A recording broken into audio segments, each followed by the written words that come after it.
Now, this one might take a minute, so bear with me.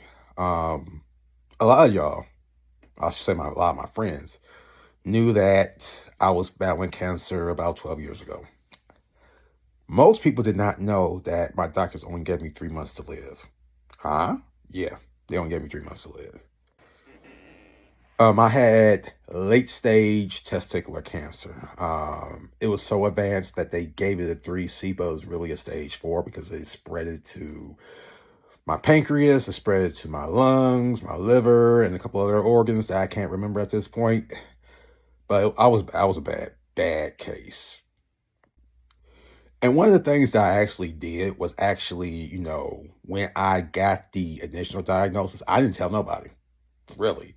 I got in my prayer closet because I had to build myself up to figure out what was going on. At this time, I was living in Texas. I was living by myself. And I had to figure out what I needed to do. And the thing I got in prayer, and then for those who believe in the Holy Spirit, shout out to y'all. For those who don't, okay.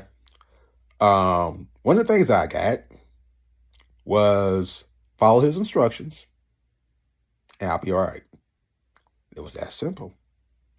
But being caught in my head so much, being at the time being in white evangelicalism, I can't hate it. Tongue tied today, but you know what I'm saying. And allowing the you ain't supposed to get sick message to get to you, and you have committed sin and stuff like that. It was really hard to get out of my own way. All right. But one of the things I actually realized during this fight is that a lot of the stuff we were taught was not accurate. And I thought I had a plan when I got in the hospital. Coming back to Michigan, I came back to Michigan to fight it. And it was actually between there and MD Anderson Cancer Center in Houston. And mom was like, nah, you come home. And for a time, I was like, no, I am not coming home. I don't want to come home. Because for me, coming home means surrendering everything in Texas. I didn't want to do that because I was going to get well and get back to my life. But obviously, I did ended up coming back home. And I thought in the hospital, I'll be listening to all these podcasts, all these messages and stuff, from charismatic evangelicals and preachers and stuff like that. Holy Spirit was like, don't do that. I'm like, nah. What you need to do is just rest. Okay. Focus on getting yourself well. All right. Listen to what the doctor says. Take the chemotherapy. Something I was against because I knew the chemotherapy would do a lot more damage than what people wanted to do. Yeah, I am dealing with side effects of chemotherapy to this day. Neurotoxicity, it's affecting my nervous system. Okay. But I'm still here. So let's get back to the story. So that took me a while to actually, get through my head. I didn't want to take the chemotherapy. I was trying to do some things and stuff, on my own, the holistic healing and all that other stuff, but it wasn't meant to be. So I had pastors from our church come in and tell me point blank, you know what to do. You know what the Holy Spirit told you. I didn't tell what the Holy Spirit told me. That's what they told me. I was like, all right, fine. I'll do it. Took the chemotherapy. And it was brutal. Okay. It was brutal. Obviously the loss of hair, loss of appetite. I think I lost maybe a good 20, 30 pounds. Wasn't eating properly. Just in pain all the time.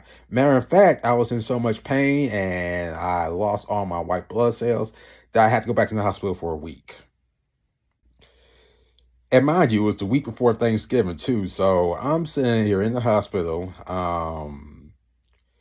I ended up going to a private room by myself because the roommate that I had, and I got roommate stories, and that's gonna be another thing when you're talking about um in the future. Uh, just wouldn't turn out his TV. It was loud, and then whatchamacallit, they offer him headphones and stuff, and he refused. Now, on the flip side of that, this guy he cheated death. Okay, he couldn't talk. He had trach, and I mean, it was a sad case. So I really didn't fight it as much. But when a single room opened, they moved me there, and oh, I chilled.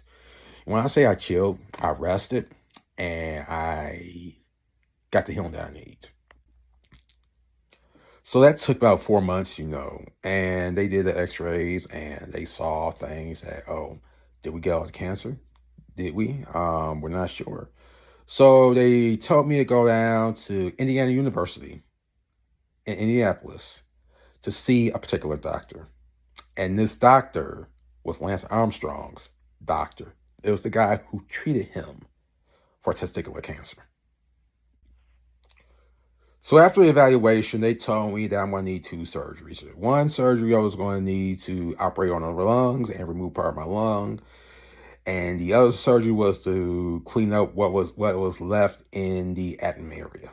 And they said both surgeries was going to take 8 to 10 hours. People were like, oh, you ain't supposed to do this. Yeah, okay, guys. I was like, you know what? I'm just instructed to go through it. Do it. And people was like, are you sure? I was like, yes, I'm going to do this. Okay. And that's what we did. We went back probably about 6 weeks later for the surgery. And y'all be shocked at what happened. So they took me back, and they did the eval before the surgeries, scheduled surgeries. And the first doctor who did the eval was like, he came in, he looked at the x-rays, he came back, he said, give me a second. Went back to look at the x-ray. He was like, Mr. Easley, we're not going to do the surgery. Huh? We're not going to do the surgery. This is the first surgery, by the way. We're not going to do the surgery because what we're seeing is scar tissue. Okay, what we're seeing is you don't need surgery. So we're fine about that. So that surgery was canceled. The second surgery by Dr. Ihorn himself, that was the surgery that, they said, oh, you're probably going to have, XYZ done. I can't remember all it was, but they said it's going to probably take about 2 hours, maybe 3 hours. That surgery only lasted 45 minutes. They cut me open. They saw it was all scar tissue and sewed me back up. And I know some of y'all are saying, well, they wasted your time. Like, I mean, you can look at it that way, but it's really, it was necessary to figure out my next plan instead of having questions and all this other stuff. So they sewed me back up, and they told me that I was good to go. I was cancer-free. That was in March of 2013. Almost 12 years later, having my annual checkups. I'm doing my blood screenings. I'm doing my x-rays, my MRIs, all that other stuff. To figure out, not to figure out, to make sure that nothing comes back, make sure everything is good. Now, fight for your rights, okay? Advocate for your rights. Because I had I won't even call it a cancer scare. The doctors, I want to say 2019-ish. So I was having some GI issues, and I had a good doctor who circumvented some things because I was too young to get a colonoscopy at the time. But my mom had colon cancer. She did beat it. Hers was stage 2, I believe. And they did some workarounds where my insurance was able to pay for my scope. And during that scope, they found a precancerous polyp. And they removed it. And they said, come back in a couple of years, which I did. And it looks clean. They told me to come back in another couple of years. It looks clean. Oh, it's going to look clean. But that's the same cancer that took out Chadwick Boseman, Black Panther. And that's actually one of the most preventable cancers ever. So when I say advocate for yourself, do advocate for yourself.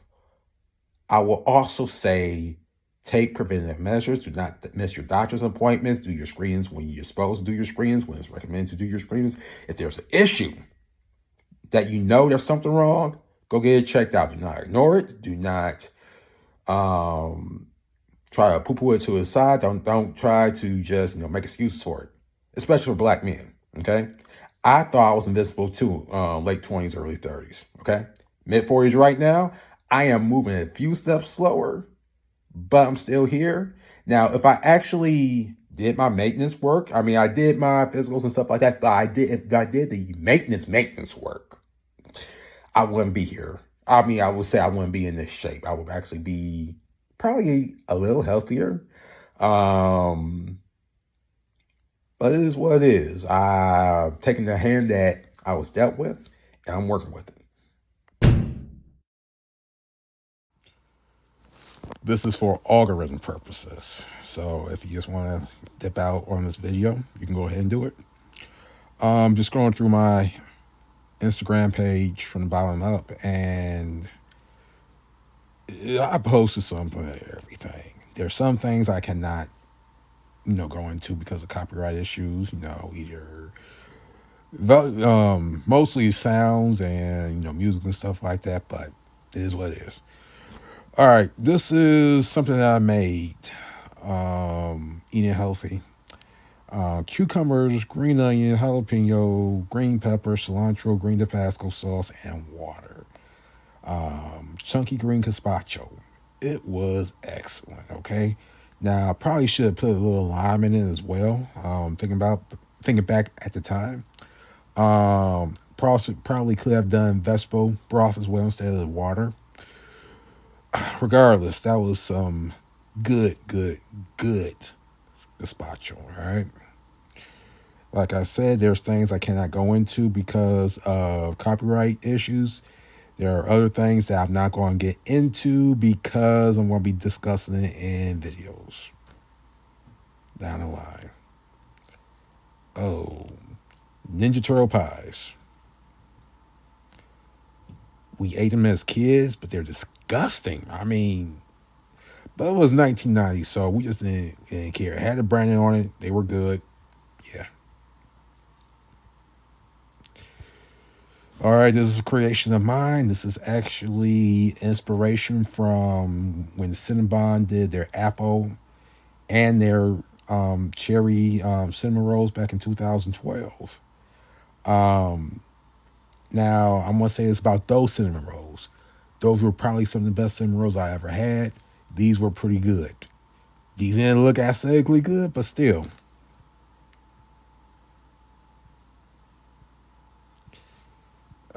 Man. Just going through this stuff.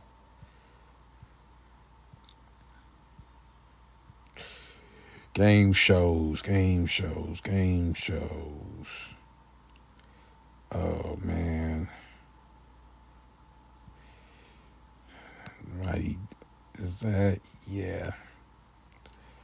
That was 2014. Okay. We didn't beat Oregon that year. We beat them the next year, but that was still pretty funny.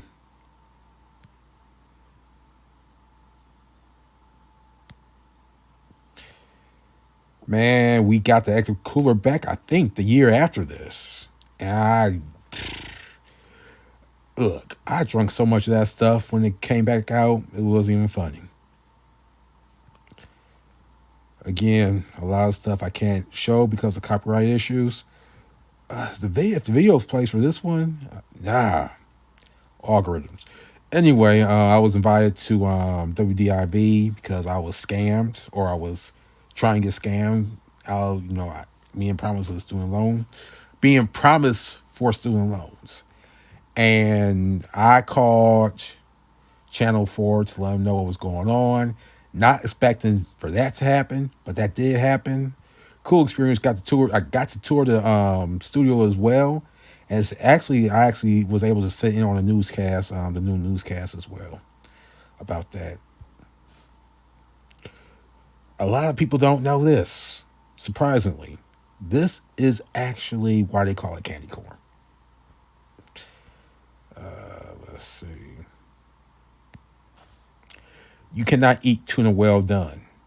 Or so say you cannot eat tuna steaks well done. If you want to do a medium, that's fine. Nowadays, I would not do it rare. I would not do it rare now. But that is rare.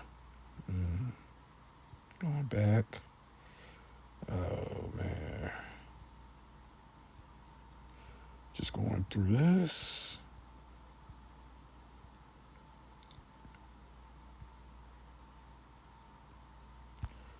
White Alabama barbecue sauce. Excellent.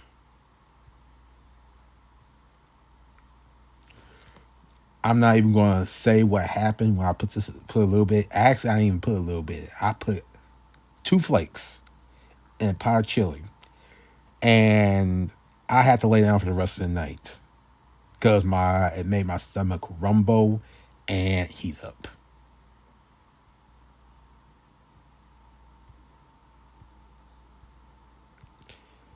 Oh man, so much food on here too.